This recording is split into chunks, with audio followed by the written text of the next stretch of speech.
Hello everyone, myself Dr. Shilpa Shamkumar and welcome to my channel Ruhanshi Ayurveda.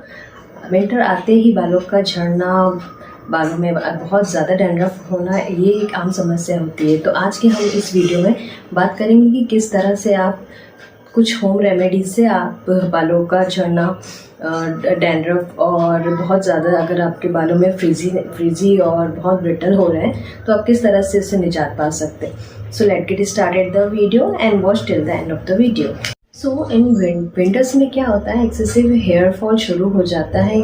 इसके लिए various factors जिम्मेदार होते हैं, जैसे कि बाहर की जो कोल्ड ड्राई एयर होती है और इंडोर्स जो हीटिंग होती है, ये जो कॉम्बिनेशन होता है ये हेयर का जो नेचुरल मॉइस्चर होता है उसको स्ट्रिप करते हैं, जिसकी वजह से हमारे जो हेयर शाफ्ट होती है वो बहुत ज़्यादा वीक होने लगती है धीरे धीरे, और उसकी वजह से हेयर फॉल शुरू हो जाता है और स्काल्प में ड्राइनेस बढ़ने की वजह से डैंड्रफ की समस्याओं का सामना करना पड़ता है। अदर कॉजेज़ में हमारा जो डाइटरी फैक्टर है वो भी डिपेंड करता है इसके, और पुअर स्लीप हुआ, डाइट फैक्टर्स हुआ, स्ट्रेस हुआ, प्रॉपर न्यूट्रिशन अगर आप नहीं ले रहे हैं, ये भी एक फैक्टर्स में हेयर फॉल के फैक्टर्स में देखा जाता है।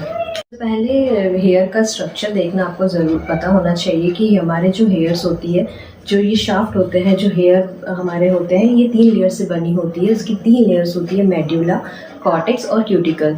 जो बाहर की जो लेयर होती है उसको क्यूटिकल कहते हैं, वो एक हार्ड केराटिन से बनी हुई होती है, जिससे आप लोग बहुत ज़्यादा एक्सेसिव हीटिंग और केराटिन ट्रीटमेंट करा करके और भी ज़्यादा लॉस होने लगता है। धीरे धीरे हेयर लॉस की समस्या देखने को मिलती है बहुत से पेशेंट्स में। साथ में जो मिडल और जो मेड्यूला और इनर लेयर जो होती है वो सॉफ्ट केराटिन से बनी हुई होती है, जिससे कि हम जो थिकनेस होती है हमारे बालों की थिकनेस और थिनिंग उस पर डिपेंड करता है। जो बाहरी जो केराटिन क्यूटिकल के 3 फैक्टर्स एक साइकिल होती है हेयर ग्रोथ की, जिससे एनेजन, कैटेजन और टेलोजन नाम की 3 फेज होती है। हमारे जो हेयर होते हैं वो जो हेयर की ग्रोथ होती है वो पर डे 0.3 mm की स्पीड से बढ़ते हैं, और नॉर्मली 50 अगर आपके पास 50 to 100 हेयर डेली झड़ रहे हैं तो ये एक नॉर्मल कि किस तरह से जो फेजेस होती है टेलोजन, एनेजन एंड कैटेजन, ये तीनों फेज साइकिल्स का आप आगे मैं discuss. Now add porosity. Now let's see the porosity. Hair porosity test आपको करना है। Hair porosity test से पता चलता है कि आपके हेयर को कितने मॉइस्चर की ज़रूरत है। तो आप एक ग्लास लेंगे फुल ऑफ वाटर और उसमें आपका हेयर डालेंगे। हेयर को थोड़ी देर में मैं देखेंगे कि ये मिडिल में ऊपर में फ्लोट कर रहा है, मिडिल में है, या फिर सिंक हो चुका है। लो पोरोसिटी, इससे हमें पता चलेगा बालों की लो पोरोसिटी, मीडियम पोरोसिटी और हाई पोरोसिटी। मैं यहाँ पर अपने हेयर फॉल से किस तरह से बचा जा सकता है उसके लिए आपको 3A रूल्स को फॉलो करने हैं। 3A, first A that means appreciate, second apply and third is avoid. So first thing is appreciate. आप जैसे भी आपके बाल है, अगर आप जो भी बालों से आपकी कर्ली हेयर है, आपके स्ट्रेट बाल है, तो आपको अपने बालों को अप्रिशिएट करना है। जैसे नहीं कि आपकी कर्ली बाल है, कई पेशेंट्स को देखा है मैंने, कर्ली हेयर है तो उन्हें स्ट्रेटनिंग करवाने, स्ट्रेट हेयर वालों को बालों को कर्ल करवाना है। इसके लिए वो different types of treatment parlour में जाकर के लेते हैं, स्ट्रेट हेयर्स करवाने हैं। तो वो धीरे धीरे ये ट्रीटमेंट करवाते उनको एक हेयर लॉस का प्रॉब्लम सामने में फेस करना पड़ता है। एक्सेसिव रूट्स एकदम वीक हो जाती है और हेयर फॉल का जो परसेंटेज है वो धीरे धीरे बढ़ने लगता है। रिजल्ट देखिएगा, धीरे धीरे हेयर लाइन्स उनका बढ़ने लगता है और थिनिंग होने लगती है, बहुत ज़्यादा हेयर फॉल शुरू हो जाता है। आप जिस भी हेयर से जो भी हेयर लेकर के बॉर्न हुए हैं वो आपकी मदर से आपको मिला है, तो आप उन्हें अप्रिशिएट करना सीखें। हाँ, आप बालों को हेल्दी कुछ होम रेमेडीज से आप अपने बालों को बहुत अच्छा से ट्रीट कर सकते हैं। सेकेंड है अप्लाई। आपको इसमें 3 रेजीम फॉलो करना है। डेली रेजीम, डेली रिजीम है, एक वीकली रिजीम और एक मंथली रिजीम है। डेली रिजीम में आपको जो करना है वो आपको मैं एक सीरम बताऊंगी डेली रिजीम के लिए। उसमें आपको धीरे धीरे रोज़ एट नाइट में आपको अपने पोरों से जेंटली मसाज करनी है। इससे क्या होगा कि आपका जो है ब्लड सर्कुलेशन है बालों में वो अच्छे से होगा, जिससे कि ब्लड सर्कुलेशन अच्छे होने की वजह से हेयर ग्रोथ जो आपके रूट्स है वो स्ट्रॉन्ग होगी, स्काल्प में सर्कुलेशन अच्छे से बनेगा, जिससे ड्राइनेस खत्म होगी और बाल जो है वो स्ट्रेंथन होंगे। सो इसके लिए आपको क्या करना है, 2 TSF olive oil, 1 TSF castor oil, 1 TSF coconut oil and उसमें 2 से 3 ड्रॉप इसेंशियल ऑयल डाल देना है रोजमेरी का, और एक मिलाकर अच्छी तरह से मिक्स करके आपको एक अम्बर बॉटल में, ड्रॉपर वाली बॉटल में रख लेना है और रोज़ नाइट में उसे अपने स्काल्प में मसाज करनी है। सेकेंड की रिजीम में आता है आप फ्लैक्स सीड्स जो होती है। Flax seed is very good for your hair. It contains omega-3 fatty acids and lots of vitamins and minerals. So ये आपके स्कैल्प के लिए बहुत अच्छा होता है। तो आप इसे फ्लैक्स सीड्स का जेल बनाकर रख लीजिए according to your length of your hair.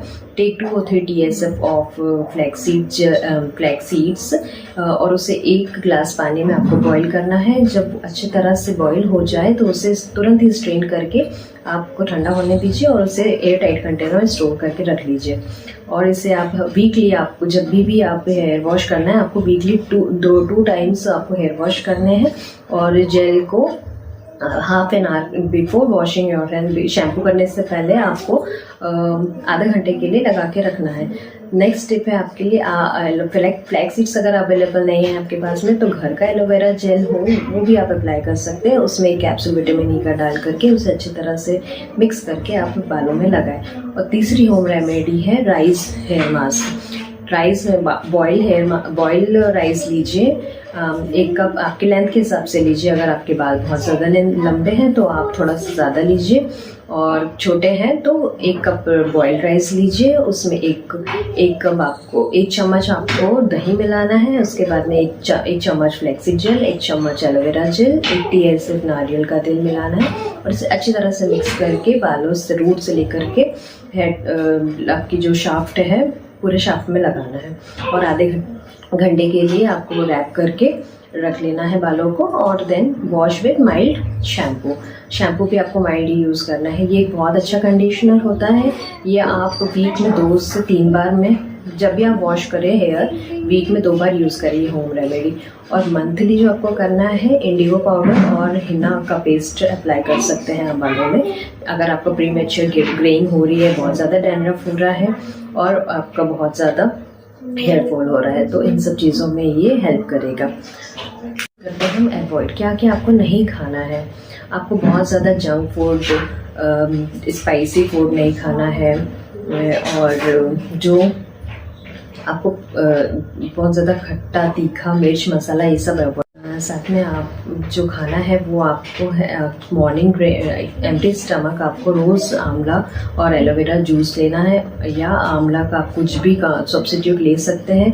It's very important. And बहुत सारा सलाद, हेल्दी फ्रूट्स, जूसेस वगैरह, बीट रूट जूस, ये सब चीज़ आपको लेनी है। साथ में आपको ध्यान रखना है कि आपकी स्लीप अच्छी तरह होनी चाहिए और मोबाइल का कम यूज़ करना है, स्ट्रेस कम लेना है। ये सभी चीज़ें हैं जिससे कि आप हेयर फॉल को रोक सकते हैं। बात करते हैं कि कुछ कंडीशंस होती है just like PCOD, hormonal imbalance हुआ, थायराइड हुआ, इन सब चीज़ों में ये अगर आप कंडीशन से आप सफ़र कर रहे हैं तो आपको बहुत ज़्यादा हेयर फॉल, हेयर लॉस होता है।